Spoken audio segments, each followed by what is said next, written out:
Hey everyone, it's Amanda Kate, part of your Lightworker support team. Today I want to talk about something that I'm sure you've all heard about, the event or the solar flash.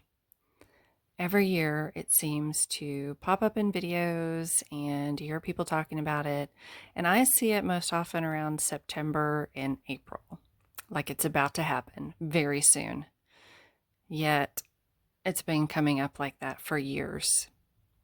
So, why does this pattern keep repeating? Why does it feel so imminent to so many people? I have a couple of ideas. So, one possibility for me is that when somebody has a spiritual awakening, they tap into their higher self, their I don't know what to call it, their larger consciousness, their consciousness outside of this human life. And when they do that, they have the perspective of everything. And from that perspective, everything is now.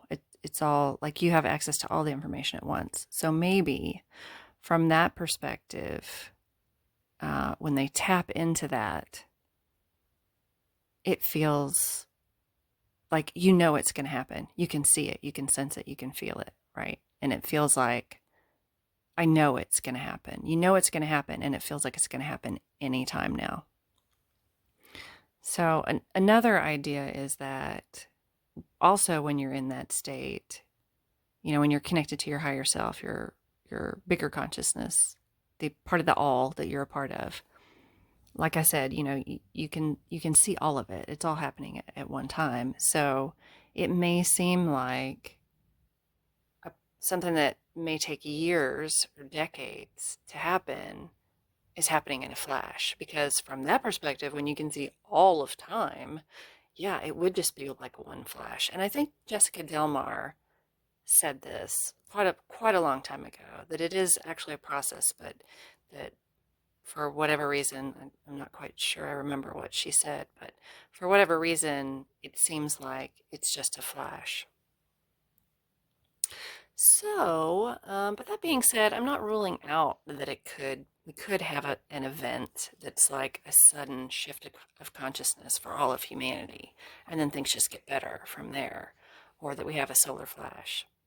But I think it would have to be a collective agreement from all of our higher selves, the collective consciousness of humanity. It would have to be agreed that it is the best for all of us, and from a higher perspective, that has to include our growth as souls. So it's not just about what's best for us in our human lives, that's part of it, but what's best for our soul growth as well. Because that would kind of end if we had a sudden flash that changed consciousness, that would kind of end the human experience in duality as we've known it. And so we would have to find new playgrounds to learn and expand as souls. Anyway, in the meantime, I just don't want anybody to wait around for something outside of them to happen to make things better, because there are certainly things that we can do for ourselves to just try to live our best lives and to try to shift our own consciousness. And ultimately, shifting ourselves is what shifts the collective when enough of us do that. And there's a tipping point. We just need a percentage of all of us to shift our own lives and our own mindsets to be, living as happily as we can in duality, and then that really shifts the whole of humanity. So I don't know. What do you guys think? Is this going to be? Are we going to make the decision to have this like a one-time flash bang? Everything's changed, or are we in the long game, just making shifts a little bit over time? What do you think? Share your thoughts. And yeah, I look forward to hearing what you think. Much love.